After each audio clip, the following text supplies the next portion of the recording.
Hello my friends, this is Sylvie and today I'm going to be making meatloaf. During barbecue competition preparation, usually there's a lot of trim left over from the brisket and the pork butt. I have brisket trim today that I'm going to be using, and I'll show you all those ingredients in a little bit. I had it previously frozen in the freezer. I took it out this morning in preparation for this, and I'm going to be grinding it first and then going forward and doing the rest of the prep for my meatloaf. Some of the ingredients that I'm going to be using today include salt, and the amount is going to vary depending upon the saltiness of the meat. Pepper, I have about a teaspoon of pepper. I have a product called Cash Cow, which I use on my brisket in competition, and it has a number of seasonings in it and also some beef flavor. I have a product also, and both of these are by Big Papa Smokers. This is called Double Secret Steak Sauce, and I'm going to be using that in my meatloaf. 2 eggs, 6 cloves of garlic, chopped parsley, red bell pepper. I've got about a cup of panko breadcrumbs, dried oregano, dried thyme, celery, red onions. Instead of using ketchup, I'm going to be using this product, which is a chili sauce, very similar to ketchup, but with some other flavorings in it and a little sugar. And my brisket, and this is from a Wagyu Gold brisket from Snake River Farms. And I've cut it into pieces. It's still partially frozen, and I'm going to grind it for fresh ground meatloaf. I'm going to first season my meat, my brisket, with some of the Cash Cow and the Double Secret Steak Sauce, so that when it goes to the grinder, it will more evenly disperse a lot of the seasonings. I'm also going to be putting the pepper in that. I'm going to leave out the salt for now.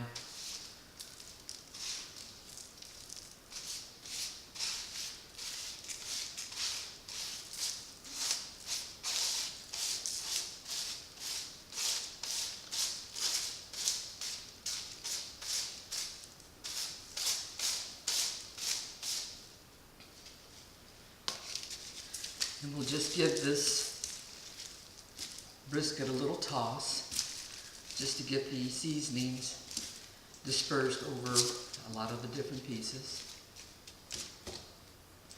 Then I'm going to move it out of the way and put my receiving pan here. And I'll go through and grind this mixture.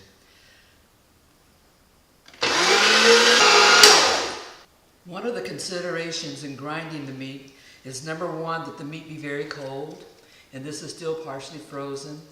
In addition, I have it in pieces which will more easily go through the grinder. This is about, I guess, about 4.5 pounds of brisket blend.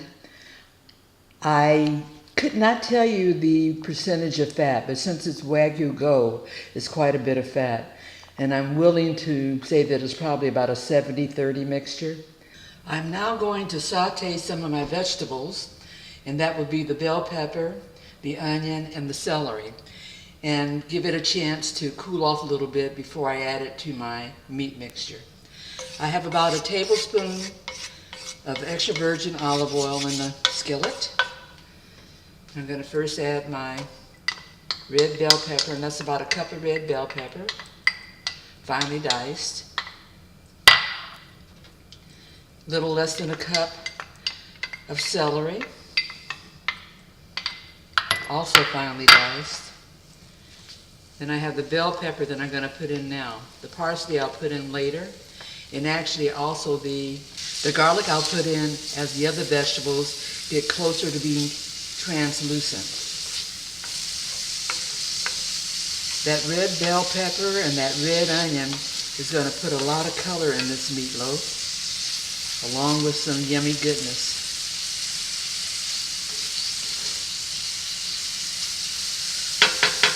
While I'm sauteing this, I'm going to also do some multitasking and go and do my mixture with my eggs.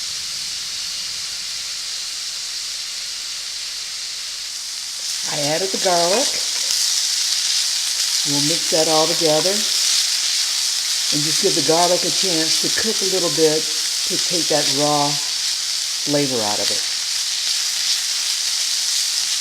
Adding it last prevents us from burning it. The last thing you want in any meal is burnt garlic. It gives it a very bitter taste. In this house, we are all big garlic lovers, so putting 6 cloves of garlic in this means nothing to my hubby and I. As long as both of us are eating it, I guess it doesn't make any difference. We'll let that cook a little bit longer, and then we'll get back to putting our meatloaf together. We're back again, and we're going to put together this meatloaf.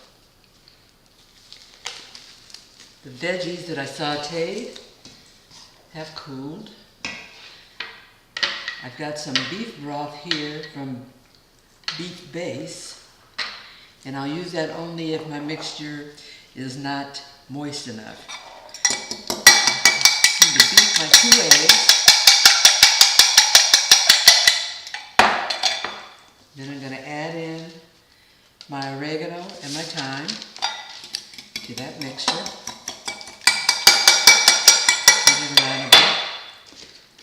Then I'll add in my parsley.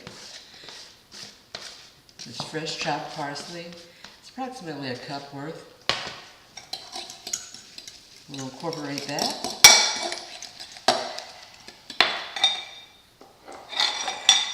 I've got my chili my chili sauce mixture, and I'm going to use it primarily to cover the top of the meatloaf at the end of cooking, but I also want to put some in the mixture to give that chili sauce flavor to it. Mix that up.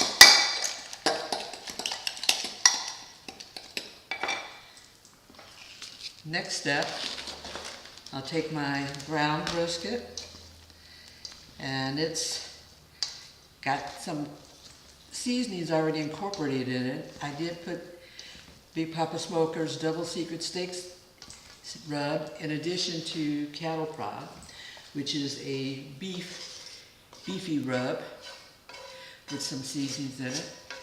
Here I'm going to add all my veggies.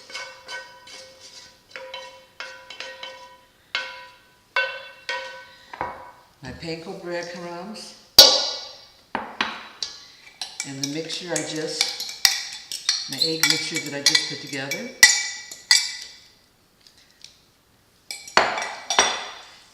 Got my gloves on, so now I'm ready to incorporate all this. And the only way to do this is just to get down in there with your hands and mix it around. You don't want to overmix, yet still you don't want to have clumps of seasonings in one area and none in others. So I take from bottom to the top, push down, bottom to top, push down type process to make sure I get the meat that's on the bottom incorporated with all those veggies.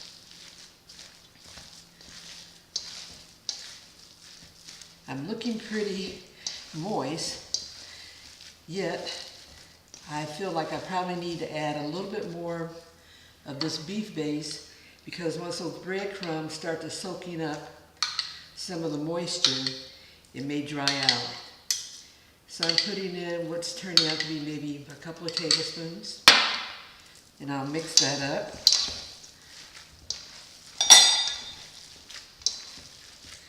There's a lot of moisture in the meat still from both the fat in addition to the meat juices. And I think we've got that at a pretty good state. My next step, after I get all of this stuff out of the way, is to take my pan, and I'm going to shape this into a meatloaf looking type structure. I remember growing up, my mother had a meatloaf pan that she used, and that was well and good, and actually made it where the shape was maintained. The only thing that I find with doing it that way in a loaf pan is that the edges and the sides don't get adequately browned. And I think presentation-wise, it looks better when you have the whole meatloaf exposed to the heat, where it can caramelize all the edges of the meatloaf. Now I can make this any shape I want. I'll try to make it where each slice is equivalent, and I'll go maybe the length of the pan to do that. Let me move this out of the way. I'm not sure you can see what I'm doing. I hope that was on video, I really do. Anyway, we'll shape this out so that it's all pretty much the same size from side to side.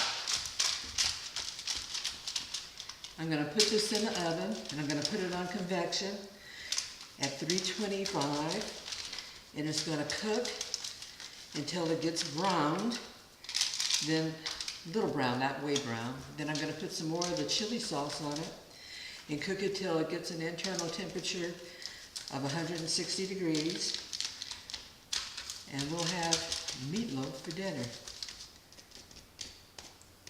And sometimes I put a little pocket down the middle, and that way when I put that chili sauce on there, some of it does stay in the middle at the top.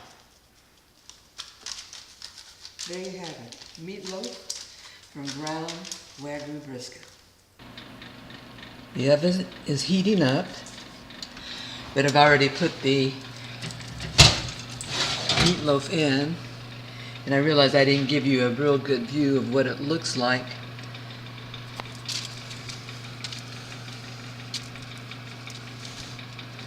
That's it.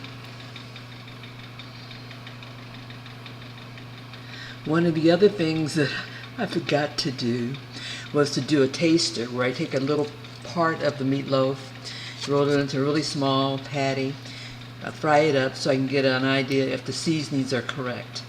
I'm not going to know that now because I've gotten too far in the process, but we'll just have to correct upon eating. But that's something of note that I hope you guys won't make that same mistake. This is cooking in the kitchen. You know, sometimes you make mistakes, sometimes you get it exactly right, and sometimes it just comes out right despite things that you forget. I inserted a temperature probe to get an idea what my temp was. My meatloaf has been in the oven, 325 convection, for about a half an hour. Temperature probe says it's at 123, and my goal is 160. I'm going to now add the chili sauce. I'll pour that on. Kind of awkward doing it and holding the camera at the same time. But I think we can make this work. So I'll spread the chili sauce on. It's very thick.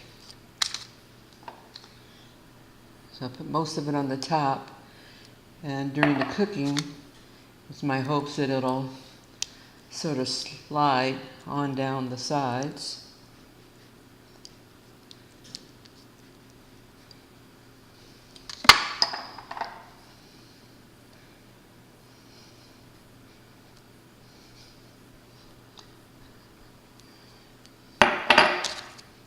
I do like this chili sauce.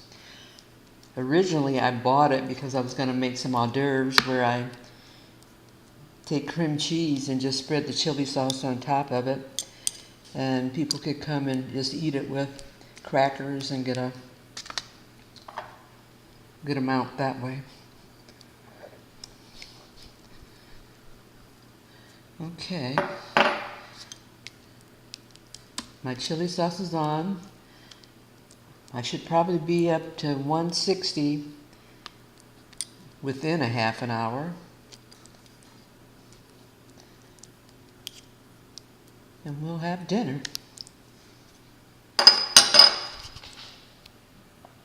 Internal temperature now is at 167, which is still cool.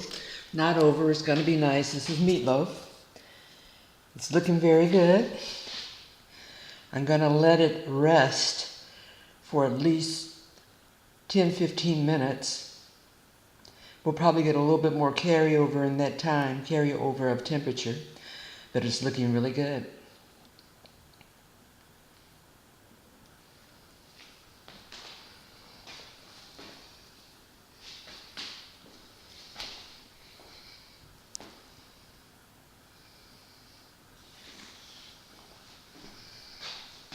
Dinner is served. I'm going to cut into this meatloaf. I took it out at 167. It's been resting. It went up to 168, now it's on its downhill climb again. It's at about 163.9 or 164. So I'll cut here.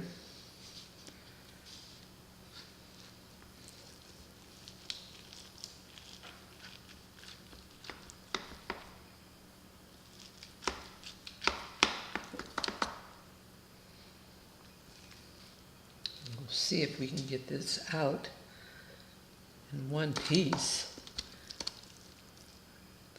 Oh, I don't think so. It's very moist.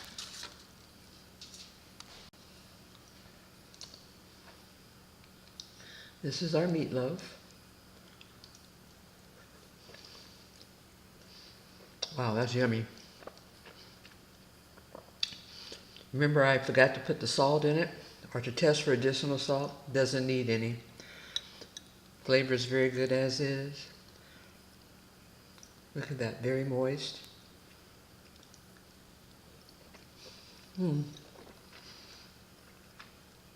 Guess I shouldn't talk with my mouth full.